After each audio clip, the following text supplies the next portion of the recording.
Aku pikir rumah tanggaku sempurna, sampai aku sadar bahwa cinta suamiku bukan hanya milikku, melainkan hanya sisa jadwal dari kebahagiaan yang ia ciptakan di rumah yang lain. Sebelum kita mulai lebih lanjut, yuk, tekan tombol suka, serta tombol subscribe agar tidak ketinggalan kisah menarik lainnya. Dan jangan lupa absen asal kota Bapak Ibu di kolom komentar. Semoga rezeki kita semua dilancarkan, kesehatan kita diberkahi, dan keluarga kita selalu harmonis dalam lindungannya. Amin. Aku selalu percaya, pernikahan kami adalah skenario terbaik dari Tuhan. Kami sudah mengarungi biduk rumah tangga selama 7 tahun, dan di mataku, Mas Reza adalah sosok suami yang sempurna, perhatian, lembut, dan tidak pernah sekalipun meninggikan suara. Setiap pagi, sebelum berangkat, Mas Reza akan mencium keningku, memastikan sarapannya habis, dan selalu meninggalkan pesan singkat di meja kerja kecilku yang isinya selalu sama. Semangat, sayang. Jangan lupa minum vitamin. Pesan-pesan sederhana itu, bagiku, adalah bukti nyata bahwa cintanya tidak pernah pudar. Bahkan setelah melewati angka pernikahan yang kata orang mulai membosankan. 7 tahun ini juga berarti 7 tahun kebiasaan yang sama. Mas Reza selalu pulang larut malam. Aku sudah hafal betul alasan klasiknya, yang disampaikan dengan tatapan lelah tapi penuh penyesalan. Kantor sedang sibuk sekali, Dek. Benar-benar lagi kejar target. Aku tidak pernah sekalipun meragukannya.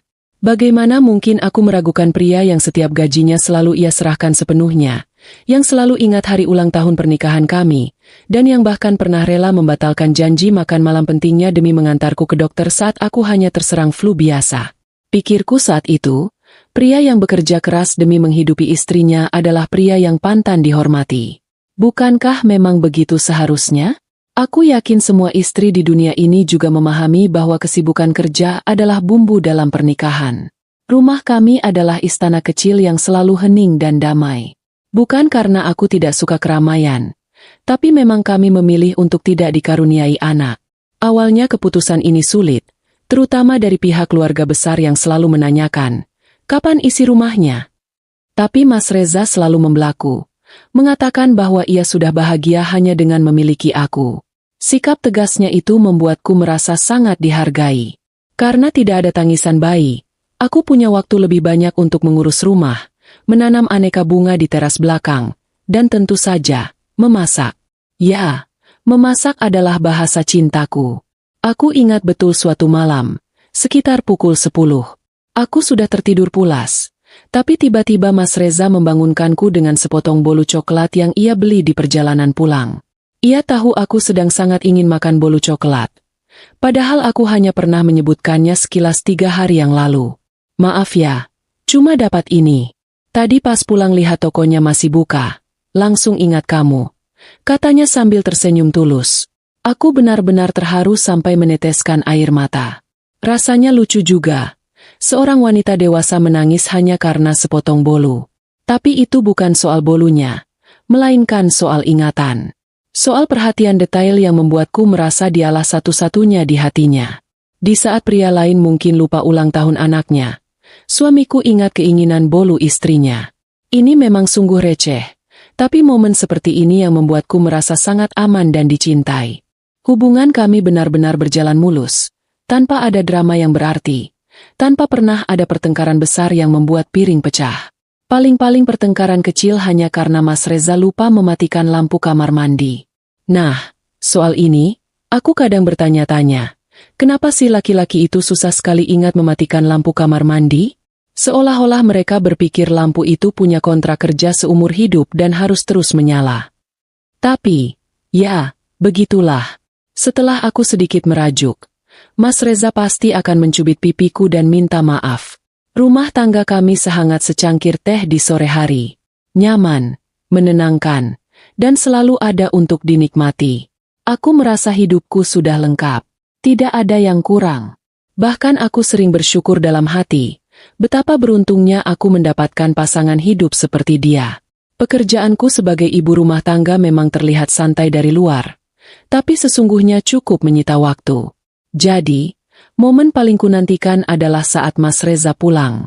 Aku selalu berusaha bangun dan menunggunya, walau kadang harus menahan kantuk. Saat ia masuk ke kamar, hal pertama yang kulakukan adalah menyajikan air hangat dan menanyakan kabar kerjanya, meskipun jawabannya selalu seragam. Lelah, tapi lancar, Dek. Aku akan memijat pundaknya sebentar, lalu menemaninya hingga ia terlelap. Momen-momen intim sebelum tidur itu adalah perekat yang tak terlihat, membuat kami merasa terhubung walau seharian terpisah oleh kesibukan. Kami jarang sekali keluar malam di hari kerja. Alasannya lagi-lagi sama. Mas Reza harus fokus bekerja dan istirahat. Aku juga memahami itu. Untuk apa memaksakan jalan-jalan jika akhirnya hanya akan membuat suami kelelahan dan kerjanya terganggu? Bahkan soal gawai pun, Mas Reza termasuk orang yang disiplin. Ia tidak pernah asyik dengan ponselnya saat kami sedang bersama. Kalau aku bertanya, ia akan menjawab, "Nanti saja ceknya, Dek. Kalau di kantor aku sudah pegang ponsel seharian, sekarang waktunya fokus sama kamu." Sikapnya ini membuatku semakin yakin bahwa ia tidak punya rahasia. Ponselnya memang sering ia letakkan terbalik, tapi aku tidak pernah tertarik untuk melihatnya. Mengapa aku harus merusak kepercayaan yang sudah dibangun dengan susah payah hanya karena rasa ingin tahu yang tidak penting? Aku percaya penuh pada suamiku. Kami punya satu kebiasaan unik setiap akhir bulan, yaitu tanggal tua bahagia. Di tanggal-tanggal ini, Mas Reza akan memintaku untuk memilih satu tempat makan yang belum pernah kami kunjungi. Bukan tempat yang mewah, cukup warung atau rumah makan sederhana yang punya menu khas. Pernah sekali kami mencoba warung soto yang katanya legendaris, tapi ternyata setelah diantri panjang, sotonya asin sekali. Mas Reza sampai berbisik, "Dek, ini soto atau air laut? Kalau begini terus, kita bisa jadi ikan asin nanti." Kami tertawa terbahak-bahak dan memutuskan untuk tidak pernah kembali ke sana. Momen-momen kecil yang jujur dan apa adanya seperti itulah yang paling berharga. Itu menunjukkan bahwa kami menikmati setiap detil kebersamaan, tanpa perlu dibuat-buat atau pamer pada orang lain. Saat Mas Reza berada di luar kota karena urusan pekerjaan, yang untungnya sangat jarang terjadi, ia akan meneleponku tepat pada jam makan siang dan sebelum tidur. Tidak pernah sekalipun terlewat. Ia akan bercerita tentang tempat ia menginap, tentang makanan yang ia coba, dan selalu mengakhiri percakapan dengan, "Aku kangen sekali, sayang. Cepat-cepat mau pulang." Semua orang bilang, hubungan jarak jauh, walaupun hanya sementara, bisa menguji kesetiaan. Tapi aku justru merasa terikat lebih kuat. Aku merasa dibutuhkan dan dirindukan. Aku merasa aku adalah jangkar tempat dia kembali. Bagiku, tidak ada wanita lain yang bisa menggantikan posisiku. Aku sangat bangga pada diriku sendiri karena berhasil menciptakan pernikahan yang stabil dan penuh cinta. Aku sering berbagi tips kebahagiaan dengan teman-teman arisanku. Intinya hanya 3, kepercayaan, komunikasi terbuka, dan jangan pernah lupa memuji pasanganmu. Aku selalu menekankan bahwa seorang suami yang baik akan selalu memberikan tanda-tanda yang jelas tentang kesetiaannya. Dan tanda-tanda itu ada pada Mas Reza semua. Tidak pernah ada gelagat aneh, tidak ada bau parfum asing, tidak ada celotehan yang tidak masuk akal. Semua terasa benar, teratur, dan seperti yang seharusnya. Namun, malam itu, suasana rumah yang selalu tenang terasa sedikit berbeda. Mas Reza pulang lebih larut dari biasanya, nyaris tengah malam. Ia tidak langsung mencariku di kamar, tapi aku mendengar langkahnya menuju dapur. Aku sengaja diam dan menunggunya. Ia masuk dengan wajah yang jauh lebih pucat dan lelah dari biasanya. Ia berjalan perlahan, tidak melakukan ritual cium kening seperti biasa, dan langsung merebahkan diri di sampingku tanpa sepatah kata pun. Aku sempat bertanya, "Kamu baik-baik saja, Mas?" Dia hanya menggumam pelan. "Aku capek sekali, Dek. Tolong jangan ganggu sebentar." Suaranya terdengar dingin, sangat jauh dari Mas Reza yang ku kenal. Aku memutuskan untuk tidak memaksanya bicara. Aku membiarkannya beristirahat. Aku memejamkan mata, memeluk bantal gulingku sendiri, dan mencoba kembali tidur, meyakinkan diriku bahwa besok pagi semuanya akan kembali normal. Besok Mas Reza pasti akan kembali mengucapkan kata-kata manis dan meminta maaf karena ketus. Aku membiarkan ketenangan palsu ini membungkus diriku. Sebab bagiku, kelelahan kerja memang bisa mengubah suasana hati seseorang. Aku percaya itu. Aku harus percaya. Pagi harinya, seperti yang sudah kuduga, Mas Reza bangun dengan senyum manis dan meminta maaf panjang lebar. Semalam aku benar-benar drop. Dek, maaf ya. Aku sampai ketus begitu. Jangan dimasukkan ke hati ya, katanya sambil memelukku erat. Aku membalas pelukannya. Rasa khawatirku langsung lenyap seperti embun tersentuh matahari. Aku kembali merasa aman. Kami sarapan seperti biasa, dan dia berpamitan pergi bekerja. Kantor sedang sibuk, sayang, katanya lagi, sebelum melangkah keluar pintu.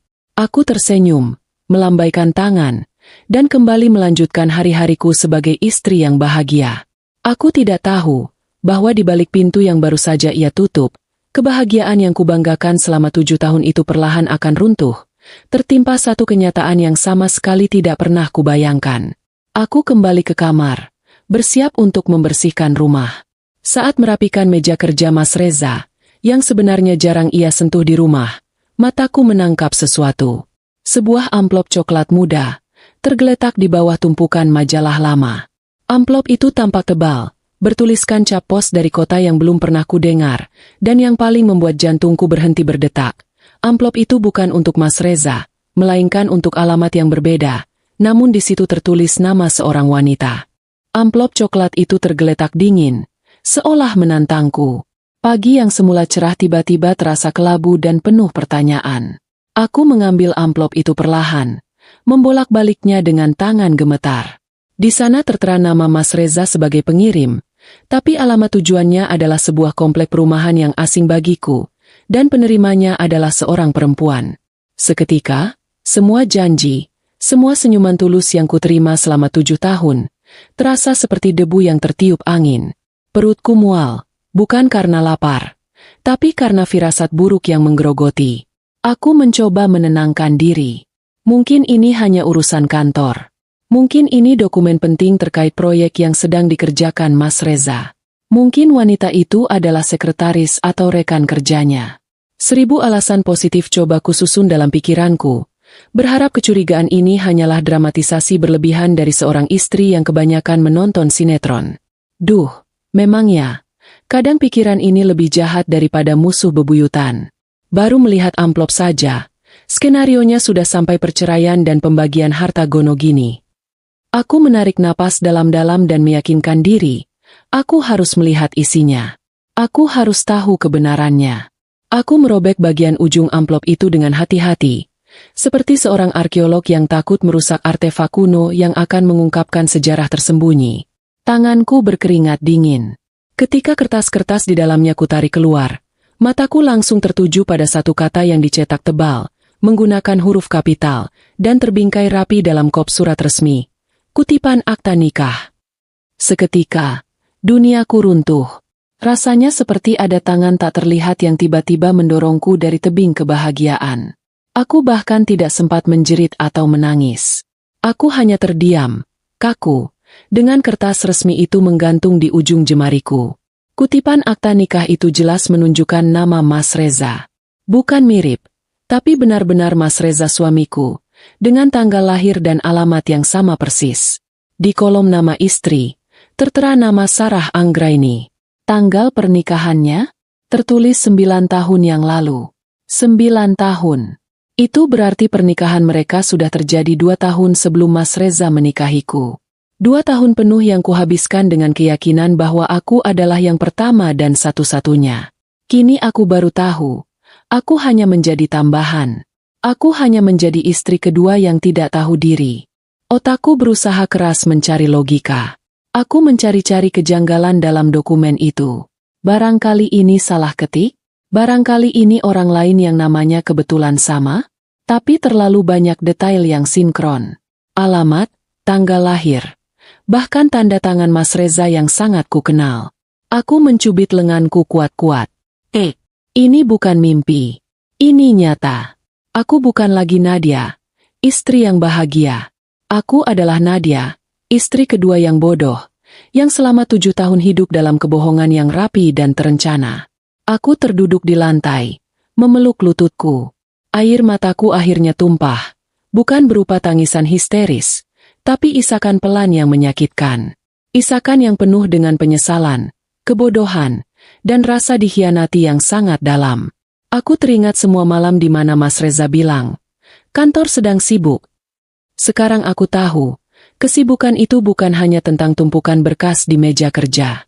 Kesibukan itu juga tentang membagi waktu, membagi cinta, dan membagi hidup antara aku dan wanita yang bernama Sarah itu. Aku mengambil ponselku dan mulai mencari alamat yang tertera di amplop. Jari-jariku mengetik perlahan, mencoba tidak membuat kesalahan. Ketika foto rumah itu muncul di layar, aku merasa seolah dicekik.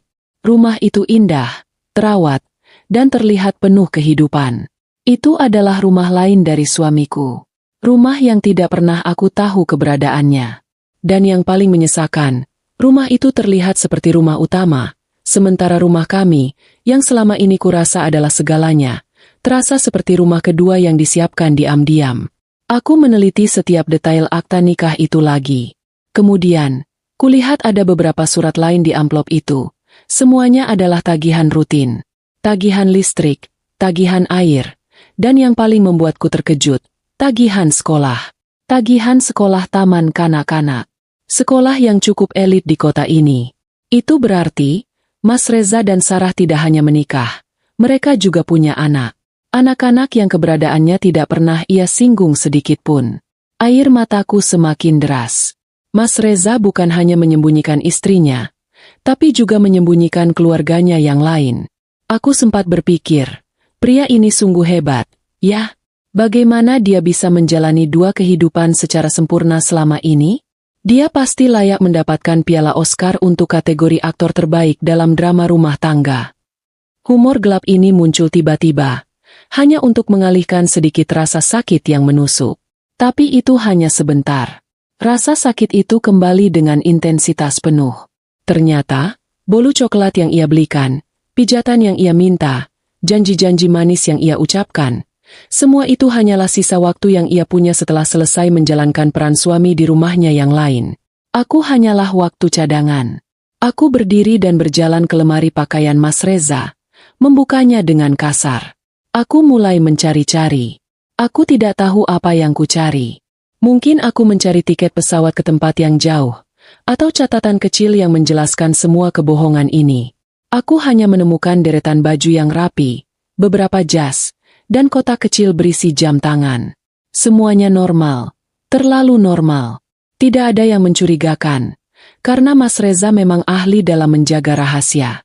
Semua jejak kebohongan hanya ada di dalam satu amplop usang di tanganku. Teringat kembali saat-saat Mas Reza sakit dan aku merawatnya dengan penuh kasih sayang. Aku tidak pernah tidur nyenyak demi memastikan demamnya turun. Apakah Sarah juga melakukan hal yang sama? Apakah Mas Reza juga mengatakan betapa ia mencintai Sarah? Sama seperti ia mengatakan betapa ia mencintaiku? Perasaan cemburu itu datang terlambat, tapi sangat menyengat. Aku cemburu bukan pada Sarah, tapi pada waktu. Aku cemburu pada setiap detik yang Mas Reza berikan padanya, yang seharusnya menjadi milikku. Lalu aku teringat ucapan seorang teman yang pernah bercerai. Tidak ada gunanya menanyakan, kenapa, pada seorang pembohong, karena jawabannya akan selalu bohong. Kalimat itu menghantamku. Aku tidak akan mendapatkan jawaban yang jujur dari Mas Reza. Selama ini, dia sudah membuktikan bahwa kata-katanya tidak bisa dipegang. Aku harus mencari kebenarannya sendiri, tanpa suamiku. Aku harus mendapatkan martabatku kembali. Matahari sudah meninggi, dan aku masih duduk di lantai. Kertas akta nikah itu masih kugenggam. Aku tidak tahu harus berbuat apa selanjutnya. Menghubungi Mas Reza di kantor dan meledak-ledak? Itu pasti akan membuatku terlihat lemah dan histeris. Aku tidak mau. Aku ingin tampil kuat, meskipun hatiku sudah remuk. Aku ingin dia melihat bahwa aku tidak selemah yang ia kira. Aku menatap jam di dinding. Sebentar lagi adalah jam makan siang. Mas Reza pasti akan mengirimiku pesan. Aku menunggu. Dan benar saja, ponselku berbunyi. Ada pesan dari Mas Reza. Halo sayang, makan siang yang enak ya. Jangan lupa vitaminnya. Kantorku hari ini sibuk sekali, jadi tidak bisa telepon lama-lama. Aku cinta kamu. Kata-kata terakhir itu, aku cinta kamu, kini terdengar sangat keji. Itu bukan lagi janji, tapi adalah penghinaan. Aku mematikan ponselku. Aku memutuskan, aku tidak akan merespons pesannya. Aku akan membiarkan kebohongan itu tetap tergantung di udara. Sementara aku, Nadia, mulai menyusun rencana. Rencana untuk menghadapi kebenaran. Dan yang lebih penting, rencana untuk menyelamatkan diriku sendiri dari kehancuran ini. Keputusan pertamaku adalah, aku harus menemukan Sarah Anggraini. Aku membersihkan air mata yang membasahi pipiku, lalu melipat akta nikah itu, menyembunyikannya di tempat yang aman. Kertas itu sekarang menjadi saksi bisu, sekaligus senjata rahasia yang kupegang. Tidak ada gunanya menangis lagi. Air mata tidak akan membalikan fakta. Yang kubutuhkan sekarang adalah ketenangan untuk berpikir dan keberanian untuk bertindak. Jika Mas Reza bisa bersandiwara selama 7 tahun, maka aku juga bisa membalasnya dengan tenang, tanpa histeria. Langkah pertama yang kuambil adalah mencari semua informasi tentang Sarah Anggraini. Aku kembali ke ponselku, menyalakan data, dan memulai pencarian sunyi itu. Aku mengetik nama Sarah Anggraini dan nama belakang Mas Reza di berbagai media sosial. Aku merasa seperti seorang detektif amatir yang sedang menyelidiki kasus besar. Padahal kasusnya adalah penghancuran hidupku sendiri. Aku sempat membayangkan diriku memakai kacamata hitam besar dan trench coat seperti detektif di film-film lama. Sungguh lucu, di tengah rasa sakit, pikiran konyol ini masih sempat melintas. Pencarian itu tidak mudah. Sarah Anggraini tidak menggunakan nama lengkapnya di media sosial, atau mungkin memang tidak aktif. Aku harus mengubah strategi. Aku mulai mencari nama perusahaan tempat Mas Reza bekerja di akta nikah itu, lalu mencari-cari nama yang punya koneksi dengannya. Aku menghabiskan waktu berjam-jam di depan layar, merasakan mata perih dan kepala pening. Setiap klik mouse terasa seperti langkah kaki yang membawaku semakin jauh dari kenyataan yang dulu kuyakini. Akhirnya, aku menemukan sebuah akun di Facebook yang ternyata adalah akun seorang wanita bernama Sarah A. Profilnya tertutup, tapi ada foto profil yang sekilas terlihat samar. Di foto itu, Sarah sedang berpose di depan sebuah rumah yang sangat familiar. Itu adalah rumah yang kulihat di hasil pencarian alamat dari tagihan listrik tadi. Jantungku berdebar kencang. Ini dia. Ini adalah istri pertama yang Mas Reza sembunyikan rapat-rapat. Aku mencoba membuka foto-foto publiknya, berharap ada petunjuk. Hanya ada beberapa foto pemandangan, dan satu foto keluarga yang diburamkan wajahnya. Namun, dari siluet dan postur tubuh yang kukenal, aku yakin sekali bahwa pria di foto itu adalah Mas Reza. Dan ada 2 anak kecil di sampingnya. 2 anak yang tidak pernah kulihat, tidak pernah kudengar namanya, dan yang kini membuat posisiku sebagai istri terasa sangat tidak penting. Aku bukan hanya istri kedua. Aku adalah istri yang menghalangi keutuhan keluarga lain. Rasa sakit itu berubah menjadi kemarahan. Kemarahan pada Mas Reza yang tega melakukan sandiwara ini dengan sangat rapi. Ia adalah ahli peran. Setiap kata manis, setiap sentuhan lembut, setiap janji bahwa aku adalah segalanya, kini terasa seperti ludah. Bagaimana ia bisa melihatku, memelukku, dan tidur di sampingku, sementara di waktu yang sama ia memiliki keluarga utuh yang lain? Apakah ia tidak pernah merasa bersalah sedikit pun? Apakah semua pengorbananku, semua cintaku, hanya dianggap sebagai selingan yang menyenangkan? Aku berjalan mengelilingi rumah. Rumah yang tadinya terasa hangat kini terasa kosong dan pengap. Setiap sudut rumah ini menyimpan kenangan bersamanya, dan sekarang setiap kenangan itu terasa palsu. Kursi sofa tempat kami biasa menonton film, tempat Mas Reza biasa bersandar setelah sibuk kerja di kantor. Meja makan tempat aku selalu menyiapkan masakan favoritnya, tempat ia menikmati makanan yang dibuat oleh istri kedua. Bahkan kamar tidur kami, tempat paling intim, kini terasa seperti panggung teater yang baru saja selesai dari pertunjukan. Aku mulai mencari-cari barang yang mungkin pernah ia tinggalkan. Kali ini aku tidak mencari akta nikah, tapi aku mencari diriku yang hilang. Aku mencari petunjuk kenapa aku tidak pernah curiga. Aku mengingat kembali semua momen. Kapan ia pulang terlambat? Jawabannya, selalu.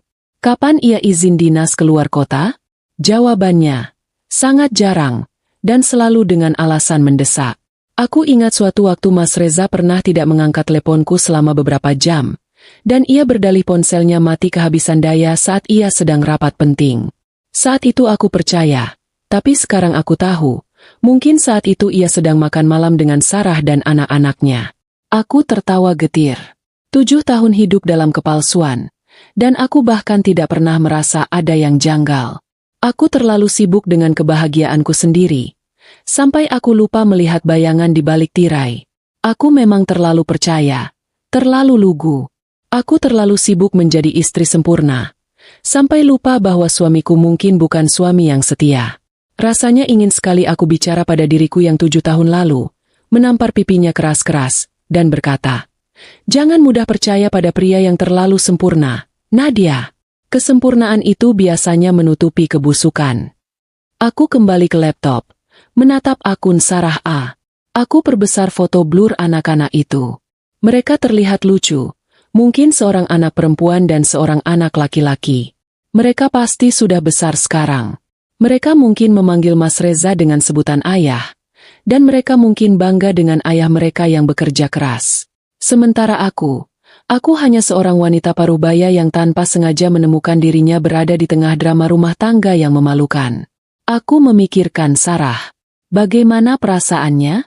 Apakah dia tahu tentang keberadaanku? Apakah dia selama ini membiarkan Mas Reza hidup ganda? Atau apakah ia juga korban yang dikhianati? Pertanyaan-pertanyaan itu berputar di kepalaku, dan aku tahu, satu-satunya cara untuk mendapatkan jawabannya adalah dengan bertemu langsung dengannya. Aku harus tahu, apakah aku sedang berhadapan dengan musuh, atau sesama korban. Aku mencatat alamat rumah Sarah dengan hati-hati. Aku harus pergi ke sana. Tidak sekarang, tentu saja. Aku butuh rencana. Aku butuh waktu untuk menenangkan diri dan memasang wajah setenang mungkin. Aku tidak mau datang ke sana dengan air mata dan teriakan, yang hanya akan membuatku terlihat menyedihkan. Aku harus datang sebagai wanita yang menuntut kejelasan, bukan sebagai istri yang minta dikasihani. Sore itu, ketika Mas Reza menelepon dari kantor yang sibuk, aku mengangkatnya dengan suara yang tenang. Aku bahkan tertawa kecil saat dia bercerita tentang salah satu rekan kerjanya. Aku memainkan peran istri yang bahagia dan suportif dengan sangat baik. "Hati-hati di jalan ya, Mas. Jangan terlalu lelah," kataku dengan suara lembut. Di seberang telepon, Mas Reza terdengar lega dan penuh kasih. Ia tidak tahu bahwa ia sedang berbicara dengan wanita yang baru saja menemukan seluruh kebohongannya. Setelah menutup telepon, aku duduk di teras, memandangi bunga mawar yang sedang bermekaran. Bunga itu indah, tapi duri di batangnya tajam dan tersembunyi. Sama seperti pernikahan ini, indah di permukaan, tapi menyimpan duri yang siap melukai kapan saja. Aku tahu, hari-hari tenangku sudah berakhir. Aku harus bersiap menghadapi badai yang akan datang. Aku harus kuat, demi martabat diriku sendiri. Aku bukan pilihan cadangan, dan aku tidak akan membiarkan Mas Reza terus memperlakukanku seperti itu. Malam itu aku tidur sendirian, membiarkan Mas Reza sibuk dengan urusannya. Aku tidak peduli ia pulang larut atau tidak. Aku tidak peduli ia makan apa di luar. Aku sudah punya fokus baru. Fokusku kini adalah pada Sarah, dan pada rencana untuk mengembalikan diriku yang utuh. Aku ingin tahu cerita dari sisi Sarah. Aku ingin tahu apa yang terjadi di balik pintu kantor yang sibuk itu. Aku ingin tahu semua sandiwara yang telah dipentaskan oleh Mas Reza. Dan aku akan mendapatkan semua jawabannya, bahkan jika itu harus menyakitiku lebih jauh lagi. Keputusanku sudah bulat. Aku harus menghubungi Sarah Anggraini. Setelah semalaman berpikir keras, aku memutuskan untuk mengiriminya pesan melalui media sosial, berpura-pura menjadi teman lama yang salah sambung. Aku menyiapkan naskah pesan yang santai, yang tidak akan menimbulkan kecurigaan. Aku bahkan sudah mencari-cari foto profil yang paling meyakinkan agar terlihat natural. Namun, takdir punya rencana yang lebih dramatis dan ironis. Tepat saat tanganku menyentuh ikon kirim, ponselku berdering nyaring. Bukan Mas Reza yang menelepon, dan bukan nomor yang tersimpan di daftar kontakku. Nomor asing itu menunjukkan kode area lokal, Tapi aku tidak pernah melihatnya sebelumnya. Jantungku berdebar kencang, seolah tahu siapa pemilik suara di seberang sana. Aku menatap layar beberapa saat, ragu. Aku menarik napas, mengatur detak jantung yang berpacu liar. Aku menjawab telepon itu dengan suara yang paling netral yang bisa kubuat. "Halo, ini dengan siapa ya?" Tanyaku, sedikit formal. Suara di seberang sana terdengar tenang, agak serak, dan penuh kehati-hatian. Suara seorang wanita paruh baya, yang terdengar sama lelahnya denganku. "Maaf mengganggu waktunya, Bu. Saya Sarah Anggraini." Dunia seakan berhenti berputar. Nama itu, nama yang kucari, nama yang kutemukan di akta nikah suamiku, nama yang kini menjadi hantu dalam rumah tanggaku. Aku tidak tahu harus merespons apa. Keheningan selama beberapa detik terasa seperti keabadian. Aku bahkan sempat mengecek layar ponselku lagi, memastikan aku tidak salah dengar. Wanita itu, Sarah, rupanya menganggap keheninganku sebagai tanda bingung. Dia melanjutkan dengan suara yang lebih lembut, tapi tetap tegang. "Saya tahu ini mungkin terdengar aneh, Bu, tapi saya adalah..." Ia terdiam sejenak, mengambil napas berat. "Saya adalah istri pertama dari Bapak Reza." Kata-kata itu menghantamku seperti gelombang tsunami. Semua skenario yang kubuat untuk bertemu Sarah langsung hancur. Dia yang menemukanku. Dia yang menghubungiku lebih dulu. Aku meletakkan tanganku di dada, mencoba menenangkan debaran yang siap meledak keluar. Aku tahu," jawabku. Suaraku nyaris berbisik. Aku tidak mau membohonginya. Aku ingin dia tahu. Aku tidak sebodoh yang Mas Reza kira. Sarah terdengar terkejut. "Anda tahu? Sudah berapa lama, Bu?" tanyanya.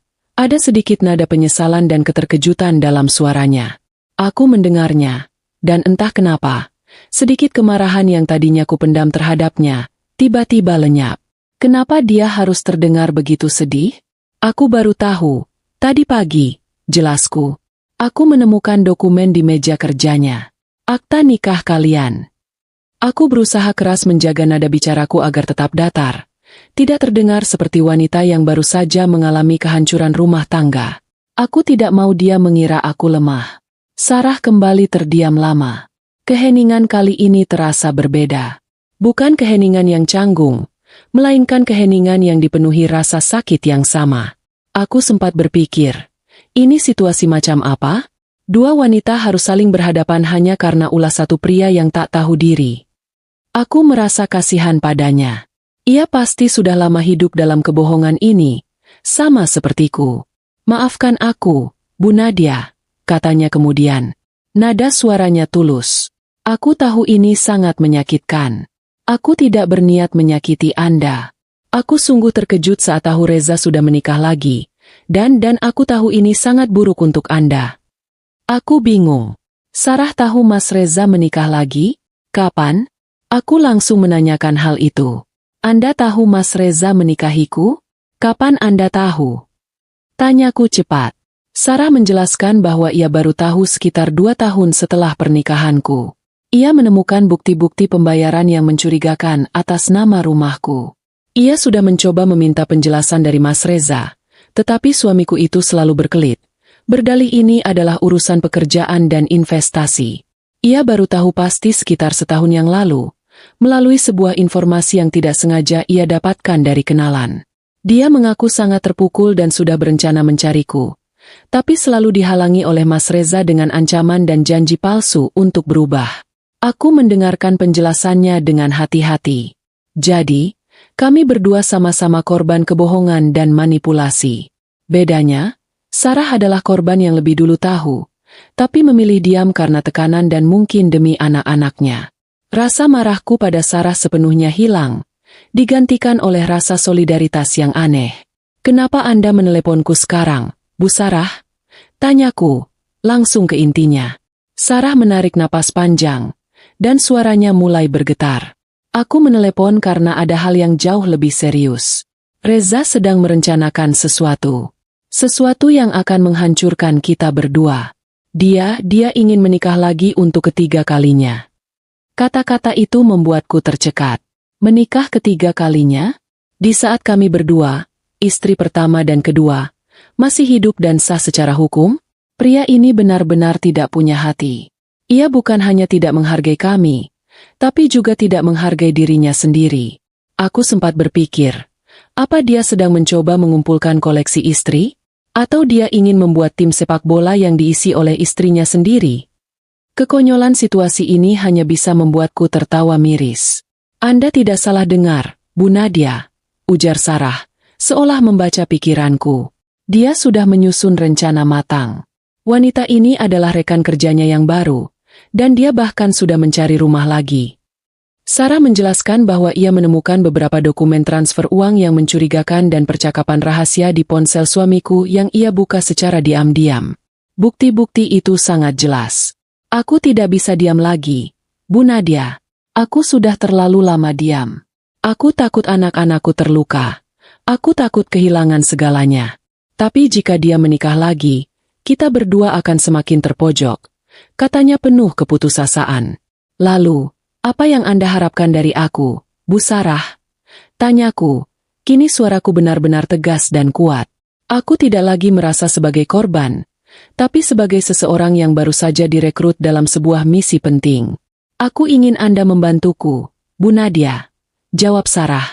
Aku ingin kita bersatu. Kita tidak bisa menghadapinya sendirian.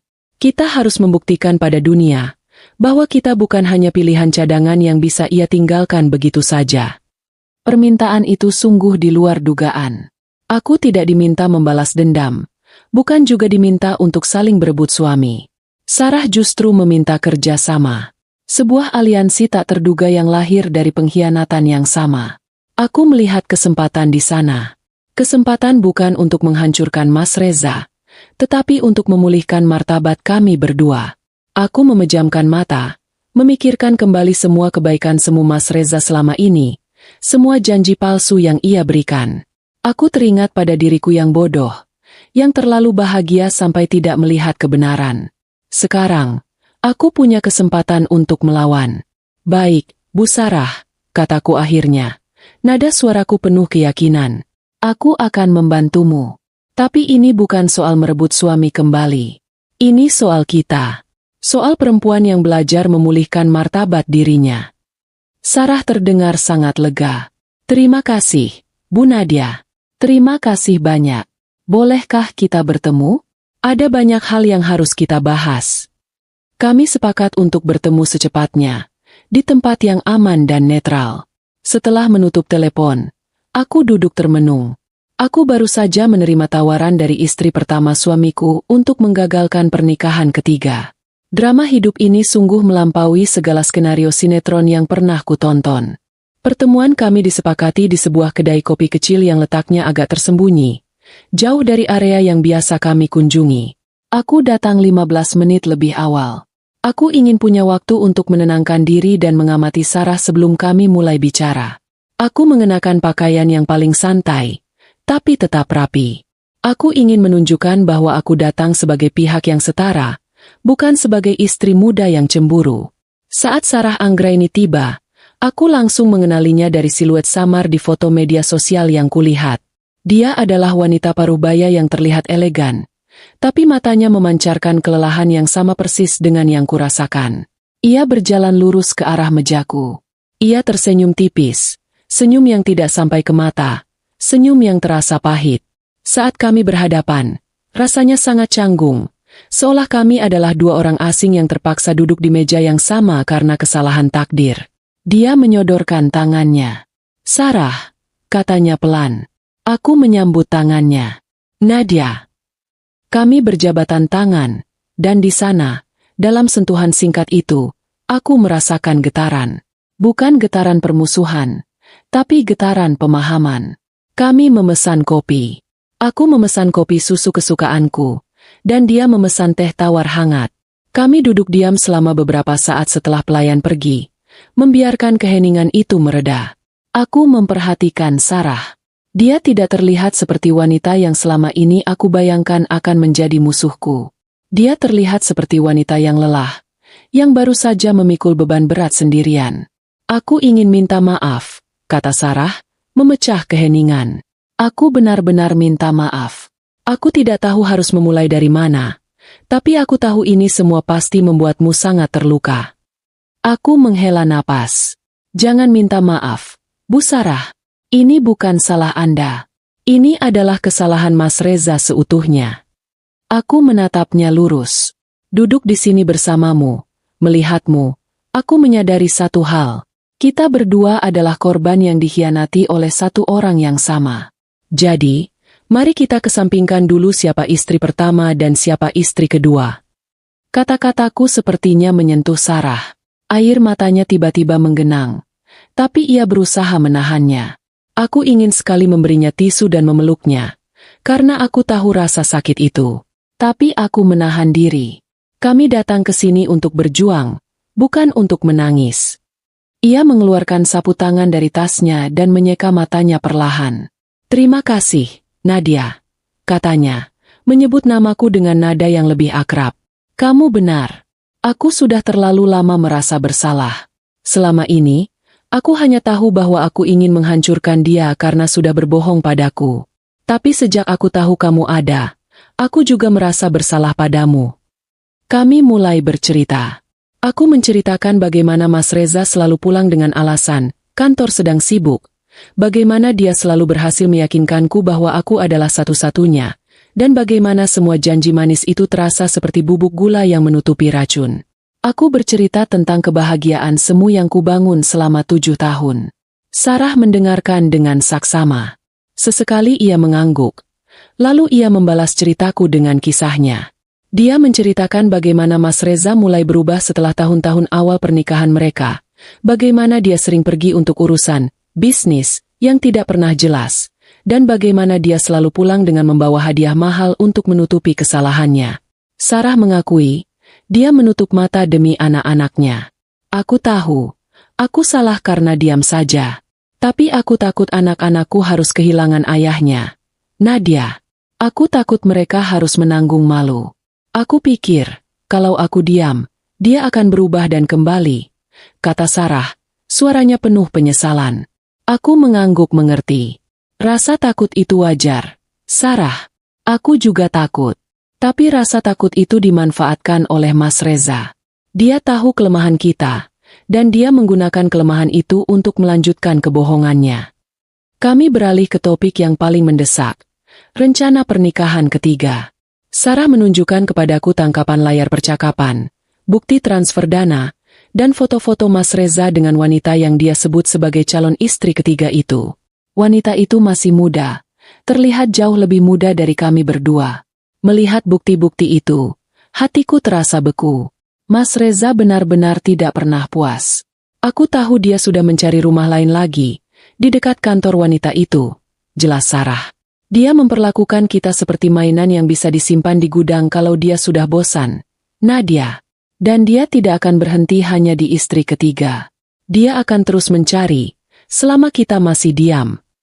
Kami menyepakati satu hal penting. Pertemuan ini bukan tentang balas dendam. Bukan untuk saling menyalahkan atau merebut kembali pria itu. Lagi pula, untuk apa memperebutkan pria yang sudah terbukti tidak setia dan tak tahu diri? Rasanya seperti memperebutkan ikan yang sudah busuk. Aku tidak mau kembali padanya, Sarah. Kataku dengan mata menatapnya tegas. Aku datang ke sini bukan untuk mendapatkan Mas Reza kembali. Aku datang untuk mendapatkan martabatku kembali. Sarah tersenyum. Senyum yang kali ini lebih tulus. Aku juga. Aku sudah terlalu lelah menjadi ibu yang menjelaskan mengapa ayah sering tidak ada di rumah. Aku ingin anak-anakku bangga pada ibu mereka yang memilih kebenaran, bukan pada ayah mereka yang hidup dalam kebohongan. Kami menghabiskan hampir 2 jam di kedai kopi itu, bukan sebagai saingan, melainkan sebagai tim. Kami mulai menyusun rencana. Rencana yang bukan bertujuan untuk menghancurkan Mas Reza, tetapi untuk membongkar kebohongan, dan yang terpenting, untuk membebaskan diri kami berdua dari jerat manipulasi. Aku menyadari, di hari yang paling menyakitkan dalam hidupku, aku justru menemukan seorang sekutu yang paling tidak terduga, dan paling memahami rasa sakitku. Pertemuan ini adalah titik balik. Ini adalah awal dari pemulihan harga diri kami sebagai wanita. Setelah pertemuan di kedai kopi, Aliansiku dengan Sarah terasa nyata dan kuat, seolah kami sudah saling kenal sejak lama. Kami memutuskan untuk berkomunikasi intens, tapi sangat hati-hati, hanya melalui aplikasi pesan terenkripsi agar Mas Reza tidak mencurigai pergerakan kami. Kami menamakan grup obrolan kami dengan kode yang konyol tapi penuh makna, Tim Anti Sandiwara. Tugas pertama kami adalah menyusun kronologi. Kami harus memetakan semua kebohongan dan manipulasi yang dilakukan Mas Reza selama bertahun-tahun. Kami berbagi detail yang selama ini kami anggap sebagai hal wajar atau sepele. Aku menceritakan semua alasan, kantor sibuk, dan dinas luar kota yang mendadak.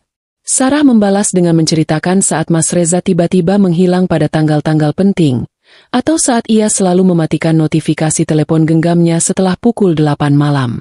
Kami menemukan pola yang mengerikan. Setiap kali Mas Reza sedang fokus, bermain peran, di rumah Sarah, ia akan memblokir waktunya dari aku dengan alasan rapat malam. Sebaliknya, setiap kali ia harus meyakinkanku bahwa aku adalah satu-satunya, ia akan memberikan perhatian berlebihan, seperti membelikanku bolu coklat, padahal dia baru saja selesai makan malam keluarga di rumah Sarah. Ternyata, semua kebaikan dan perhatiannya itu hanyalah sisa waktu dan upaya damage control dari drama yang dia ciptakan. Aku merasa seperti menerima tulang sisa, bukan hidangan utama. Yang paling menyakitkan adalah saat kami menyadari bahwa Mas Reza bahkan menciptakan jadwal yang rapi untuk kebohongan ini. Kami menyamakan kalender kami.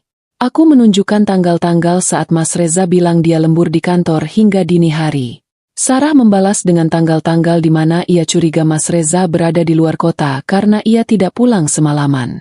Ternyata, jadwal Mas Reza yang luar biasa padat, itu adalah waktu yang ia gunakan untuk bersamaku. Kami tertawa getir saat membahas bagaimana Mas Reza mengatur keuangan. Dia memberikan nafkah yang cukup padaku, dan nafkah yang cukup pada Sarah. Dia mengira, dengan membuat kami berdua merasa cukup, kami tidak akan pernah curiga. Dia benar-benar melihat kita sebagai departemen terpisah yang harus diberi anggaran, kata Sarah dalam sebuah pesan suara, nadanya penuh rasa jijik. Kami sadar, Mas Reza tidak pernah mencintai kami seutuhnya. Ia mencintai kemampuannya untuk mengendalikan kami berdua. Kami juga membahas calon istri ketiga. Sarah berhasil mendapatkan lebih banyak informasi. Nama wanita itu, pekerjaannya, bahkan beberapa rencananya. Wanita ini jelas tidak tahu bahwa Mas Reza sudah punya 2 istri. Dia pasti juga akan menjadi korban kebohongan yang sama, hanya saja ia berada di antrean yang berbeda. Hal ini menimbulkan dilema moral baru bagi kami. Apakah kami harus menyelamatkan wanita itu, atau fokus pada penyelamatan diri kami sendiri? Aku berpendapat, kami harus menyelamatkan wanita itu. Jika kita tidak memberitahunya, Sarah, kita akan membiarkan dia jatuh ke dalam lubang yang sama seperti kita, kataku. Membiarkan wanita lain menderita karena kebohongan pria ini sama saja membuat kita menjadi kaki tangan Mas Reza. Sarah setuju. Kami sepakat bahwa misi utama kami adalah menghentikan pernikahan ketiga itu, demi mencegah korban baru. Misi kami tidak lagi tentang merebut kembali suami, tetapi tentang membongkar sistem kebohongan yang telah ia bangun. Kami berdua setuju bahwa Mas Reza harus menghadapi konsekuensi dari perbuatannya, tetapi kami ingin melakukannya dengan elegan, tanpa histeria yang akan membuat kami terlihat lemah. Kami ingin dia melihat bahwa 2 wanita yang ia anggap bodoh ternyata jauh lebih cerdas dan berprinsip darinya. Kami menyusun rencana untuk mengumpulkan semua bukti di satu tempat.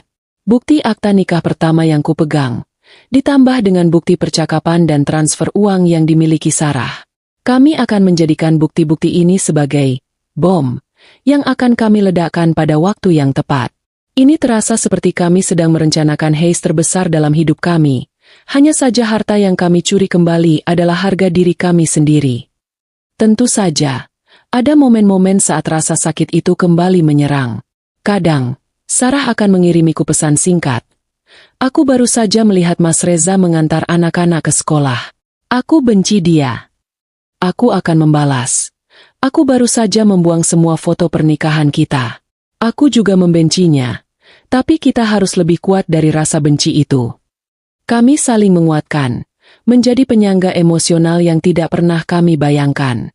Mas Reza, selama itu, tetap menjalankan perannya dengan sempurna. Ia pulang larut malam dengan alasan kantor.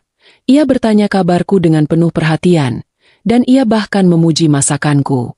Aku membalasnya dengan senyuman, memainkan peran istri yang bahagia. Aku membiarkan dia berpikir bahwa aku tidak tahu apa-apa, membiarkannya merasa aman dalam kebohongannya, persis seperti dia membiarkanku merasa aman dalam kebodohanku selama 7 tahun terakhir. Aku tahu, sandiwara ini akan segera berakhir. Dan kali ini, aku yang akan menjadi sutradaranya.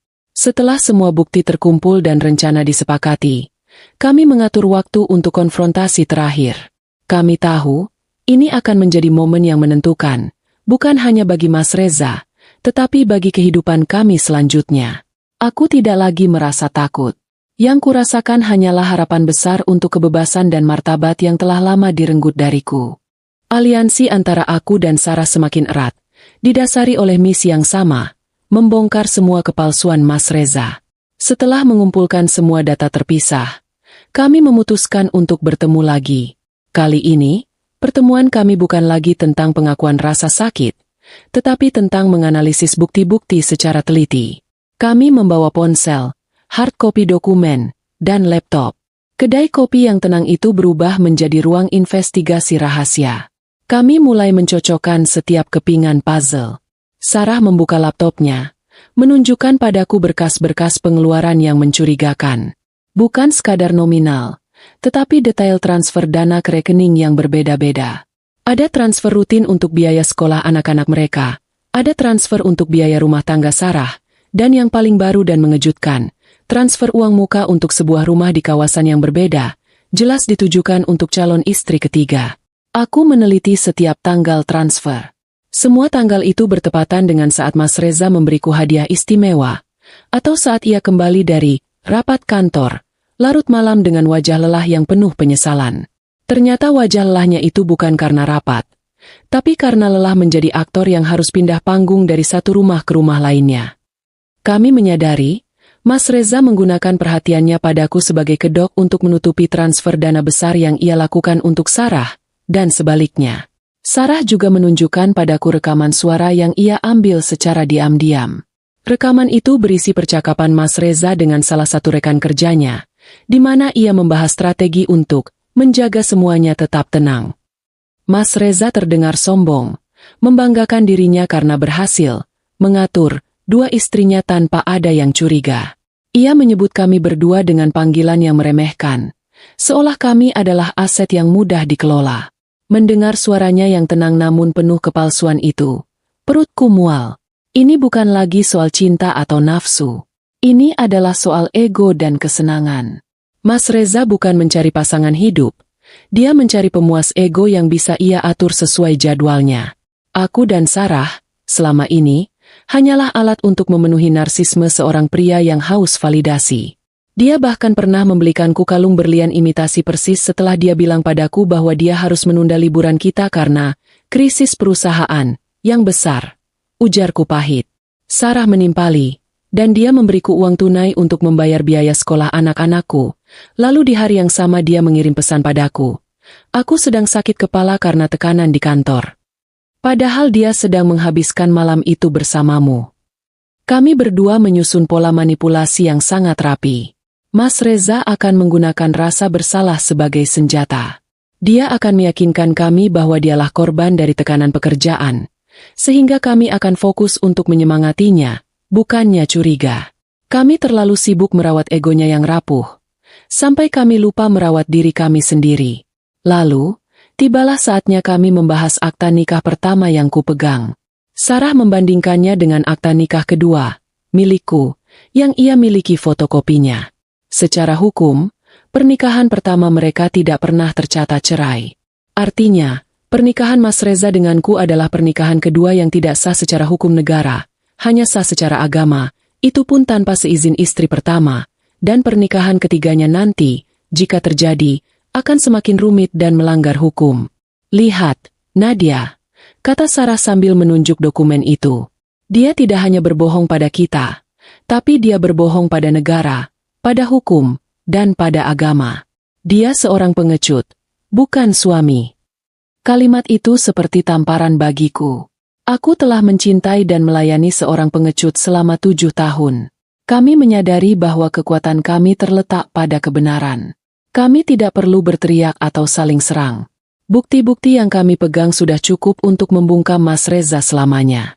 Pertemuan kami berakhir dengan perasaan lega yang aneh. Rasa sakit pengkhianatan masih ada. Tapi kini ada rasa kepuasan karena kami sudah tahu. Mengetahui kebenaran jauh lebih berharga daripada hidup dalam kebohongan yang manis. Kami sepakat bahwa besok malam, saat Mas Reza pulang dari kantor yang sibuk, kami akan melancarkan rencana kami. Aku akan menunggunya di rumah. Dan Sarah akan berada di dekat sana, siap untuk datang saat aku memberinya kode. Kami akan melakukan konfrontasi bersama, tidak lagi sebagai istri yang cemburu, tetapi sebagai dua wanita yang menuntut martabat dan kebebasan mereka. Kami akan menunjukkan padanya bahwa kami bukan lagi pilihan cadangan yang bisa dimainkan seenaknya. Malam sebelum konfrontasi, aku tidak bisa tidur. Aku mondar-mandir di kamar, menatap cermin. Di pantulan itu, aku melihat seorang wanita yang wajahnya tampak lelah, tapi matanya mulai memancarkan ketegasan yang tidak pernah ada sebelumnya. Aku memegang tumpukan bukti di tangan, akta nikah, salinan transfer, dan rekaman suara. Semuanya terasa dingin, tapi isinya membakar seluruh emosiku. Aku mulai berpikir, apa sebenarnya tujuanku melakukan semua ini? Awalnya, ada keinginan kuat untuk membalas dendam. Aku ingin Mas Reza merasakan sakit yang sama, malu yang sama, dan kehilangan yang sama. Aku ingin menghancurkan reputasinya, membuatnya jatuh. Aku ingin dia memohon-mohon, dan aku akan menertawakannya. Pikiran-pikiran gelap itu terasa sangat memuaskan, bahkan terasa adil. Namun, suara hati yang lebih dalam mulai berbisik. Jika aku memilih balas dendam, aku tidak akan jauh berbeda darinya. Aku akan membiarkan amarah dan kebencian mengendalikan hidupku. Aku akan terikat pada masa lalu, dan aku akan menghabiskan sisa umurku memikirkan bagaimana caranya membuat dia menderita. Aku akan terus menjadi istri kedua yang dikhianati, dan identitas itu akan menelanku. Aku duduk di sofa, tempat Mas Reza biasa memelukku setelah pulang kerja. Aku teringat semua momen yang kurasa tulus, saat ia dengan sabar mengajariku cara menanam anggrek, atau saat ia menemaniku ke pasar tradisional hanya karena aku sedang ingin makan kue basah langka. Momen-momen itu, meskipun sekarang terasa kabur oleh kebohongan, tetaplah pernah ada. Aku menyadari, dia bukan hanya aktor ulung, dia juga adalah pria yang pernah kupercaya. Melepaskan itu adalah hal yang sulit. Aku sempat berpikir, dendam itu memang enak, seperti makan makanan pedas. Awalnya memuaskan, tapi setelah itu perutmu akan sakit dan kamu akan menyesal. Aku tidak mau hidup dengan penyesalan dan rasa sakit yang berkepanjangan. Aku tidak mau menghabiskan energi yang tersisa untuk menghancurkan hidupnya. Energi itu harus kuinvestasikan untuk membangun kembali hidupku sendiri. Aku menghubungi Sarah larut malam itu. Sarah, aku mau kita ubah sedikit rencana. Konfrontasi besok. Jangan fokus pada hukuman. Kita harus fokus pada perpisahan, kataku. Sarah terdengar bingung. Maksudmu? Maksudku, kita tidak akan mengancamnya dengan hukum atau publikasi. Kita hanya akan menyajikan semua bukti, dan kita menuntut satu hal saja, kebebasan. Kebebasan kita berdua. Aku tidak mau dia merengek untuk kembali padaku atau padamu. Aku hanya ingin dia menandatangani semua dokumen yang akan membebaskan kita, tanpa syarat. Jelasku. Aku menjelaskan bahwa dengan menuntut kebebasan, kami menunjukkan bahwa Mas Reza sudah tidak berarti lagi. Kami tidak memperebutkannya. Kami menganggapnya sebagai kesalahan yang harus diselesaikan. Dengan begitu, kami langsung memulihkan harga diri kami, dan mematahkan egonya yang suka dianggap rebutan. Sarah terdiam sejenak. Aku suka itu, Nadia. Itu elegan. Itu menunjukkan bahwa kita jauh di atas permainan kotornya. Kita bukan lagi wanita yang memohon cinta, tapi wanita yang menuntut haknya. Keputusan ini terasa seperti beban berat yang terangkat dari pundakku. Aku tidak lagi merasa marah, tetapi merasa tenang. Aku memilih jalan yang sulit, melepaskan rasa sakit tanpa membalas. Tetapi aku tahu, Ini adalah satu-satunya jalan menuju penyembuhan sejati. Aku akan mengambil kembali diriku yang utuh, yang selama ini terpecah dan dijadikan pilihan cadangan. Aku menghabiskan sisa malam itu dengan merapikan rumah, memasak makanan kesukaan Mas Reza untuk terakhir kalinya.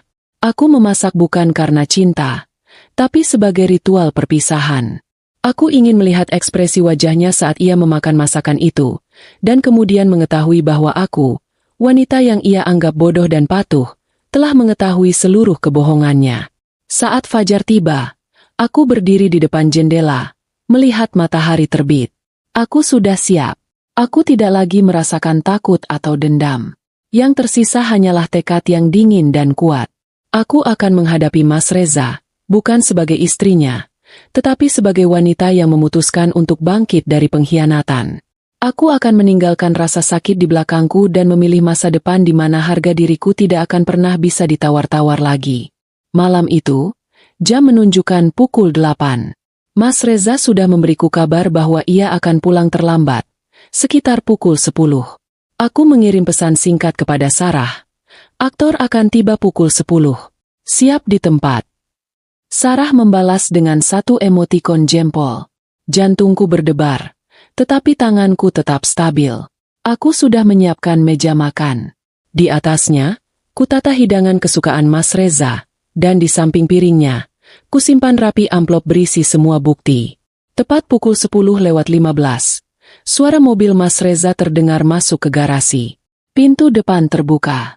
Dia masuk dengan wajah lelah yang selalu menjadi andalannya, melemparkan tas kerjanya ke sofa. "Maaf, sayang, lembur lagi. Tadi ada masalah besar di proyek. Kamu belum tidur?" Tanyanya. Suaranya terdengar ramah seperti biasa. "Aku menunggumu, Mas," jawabku lembut, tanpa emosi berlebihan. "Aku membuatkan makanan kesukaanmu. Mari kita makan dulu." Mas Reza tersenyum lega. Ia pasti berpikir aku masih menjadi istri penurut yang bodoh. Ia duduk di meja makan. Saat ia hendak menyentuh sendok, matanya menangkap amplop coklat di samping piringnya. "Apa ini, Dek? Tagihan?" tanyanya sambil meraih amplop itu. "Bukan, Mas," kataku. Kini suaraku berubah menjadi dingin dan datar. "Itu adalah akta nikahmu dengan Sarah Anggraini." Seketika, ekspresi Mas Reza berubah drastis. Senyumnya lenyap, digantikan oleh keterkejutan, ketakutan, dan kepanikan yang muncul berurutan. Tangannya berhenti di udara, dan matanya membelalak menatapku, lalu beralih ke amplop itu. Ia tidak lagi melihatku sebagai istrinya, tetapi sebagai ancaman. "Apa maksudmu, Dek? Kamu dapat dari mana ini?" Suaranya bergetar. Ia mencoba menguasai situasi dengan nada marah yang dipaksakan. "Aku tahu semuanya, Mas. 7 tahun sandiwara, semua alasan, kantor sibuk. Semua bolu coklat yang kamu berikan sebagai penutup mata," kataku tenang. "Aku tahu kamu punya istri pertama, Sarah Anggraini. Dan aku juga tahu kamu sedang merencanakan pernikahan ketiga." Mas Reza melompat berdiri, wajahnya pucat pasi. "Kamu gila. Ini fitnah. Siapa yang memberitahumu? Apa kamu mengorek-ngorek barangku?" Ia mencoba mengambil amplop itu, tetapi aku meletakkannya di tengah meja, di bawah tatapanku yang tajam. Saat itu, pintu rumah kami terbuka. Sarah masuk dengan langkah tegap. Dia tidak terlihat menangis atau marah, tetapi terlihat sangat berwibawa dalam kesedihannya. "Tidak ada yang gila, Reza," ujar Sarah, suaranya tegas. "Kami hanya menyatukan potongan-potongan kebohongan yang kamu sebarkan." Mas Reza benar-benar lumpuh. Melihat kami berdua berdiri berdampingan di rumahku, istri pertama dan istri kedua, membuat pertahanannya runtuh sepenuhnya. Wajahnya yang semula marah kini berubah menjadi ekspresi kekalahan total. Ia tahu, permainannya sudah berakhir. Aku sempat berpikir, ini adalah momen yang aku tunggu-tunggu. Melihat pria sombong itu menyadari betapa kecil dan piciknya dirinya. "Sarah, kenapa kamu di sini? Kalian bekerja sama?" Mas Reza menoleh panik dari satu wajah ke wajah lain. "Kami bekerja sama karena kamu menjadikan kami korban," jawab Sarah, berdiri di sampingku. Kami sudah memetakan semua transfer bankmu, semua jadwal palsumu, dan semua rencanamu untuk menikah lagi. Kami tahu semuanya, Reza. Aku mengambil giliranku bicara. Aku tidak menuntut air mata penyesalan. Aku menuntut pengakuan dan kebebasan. Kami tidak datang untuk bertengkar, Mas. Kami datang untuk menuntut kejelasan. Aku menuntut kamu untuk mengakui semua sandiwara ini, bukan pada kami, tapi pada dirimu sendiri. Mas Reza terduduk kembali di kursinya, seolah kakinya tidak mampu menopang tubuhnya lagi. Ia menyandarkan siku di meja, wajahnya tertunduk. Keheningan yang panjang dan menyakitkan memenuhi ruangan. Semua aroma masakan yang tadinya lezat kini terasa hambar. Aku minta maaf. Ucapnya akhirnya, suaranya sangat pelan, nyaris tak terdengar. Aku terperangkap. Aku tidak tahu bagaimana menghentikannya. Aku mencintai kalian berdua, tapi aku tidak tahu bagaimana harus membagi waktu. Kami tahu itu adalah kebohongan yang sama. Dia tidak terperangkap. Dia menikmati perannya sebagai pengendali. Tapi kami membiarkannya. Aku mengeluarkan beberapa lembar dokumen yang sudah kusiapkan. Surat kesepakatan cerai dan perjanjian harta gono gini yang adil. Tidak perlu banyak penjelasan, Mas. Kami tidak meminta kamu memilih.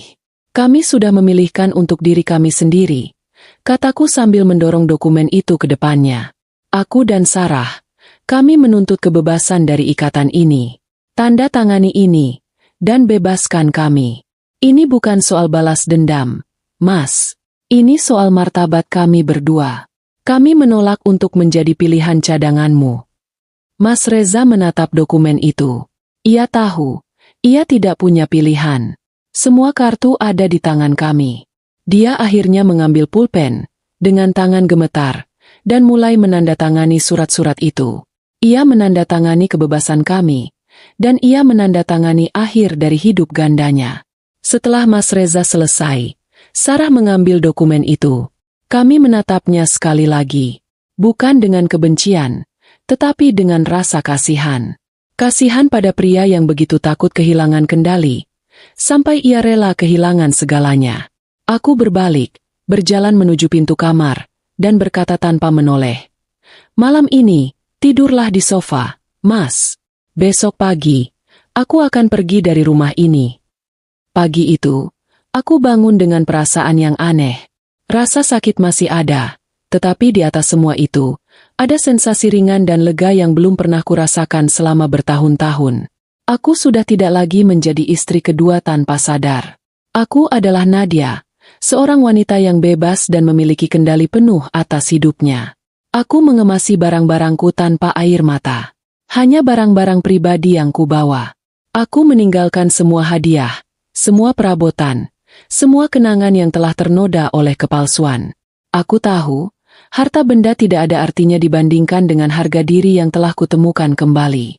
Aku sempat berpikir, ini rasanya seperti pindahan, hanya saja yang kupindahkan adalah seluruh sisa hidupku dari masa lalu yang buruk. Mas Reza masih duduk di sofa, tempat ia tidur semalaman. Wajahnya terlihat kusut, matanya merah. Ia tidak berani menatapku saat aku berjalan melewatinya dengan koper kecil di tangan. Ia mencoba bicara. Dek, aku benar-benar menyesal. Bisakah kita bicara baik-baik? Aku berhenti di depan pintu, memandangnya untuk terakhir kali. Kita sudah bicara, Mas. Semua sudah selesai tadi malam. Aku sudah membebaskanmu, dan kamu sudah membebaskan aku. Sekarang, jalani hidupmu dengan kejujuran. Aku pergi. Aku tidak menunggu jawabannya. Aku hanya membuka pintu dan melangkah keluar. Langkah kakiku terasa mantap saat menuruni tangga. Di luar, mobil Sarah sudah menunggu. Dia tersenyum saat aku masuk. Bukan senyum simpati, melainkan senyum persahabatan. Dia tidak lagi terlihat lelah. Matanya memancarkan semangat yang sama denganku. Kami berhasil. Sarah membawaku ke rumahnya untuk sementara, sebelum aku menemukan tempat tinggalku sendiri. Tinggal serumah dengan istri pertama suamiku mungkin terdengar gila bagi orang lain, tetapi bagi kami, itu adalah bentuk solidaritas dan dukungan. Kami bukan lagi rival.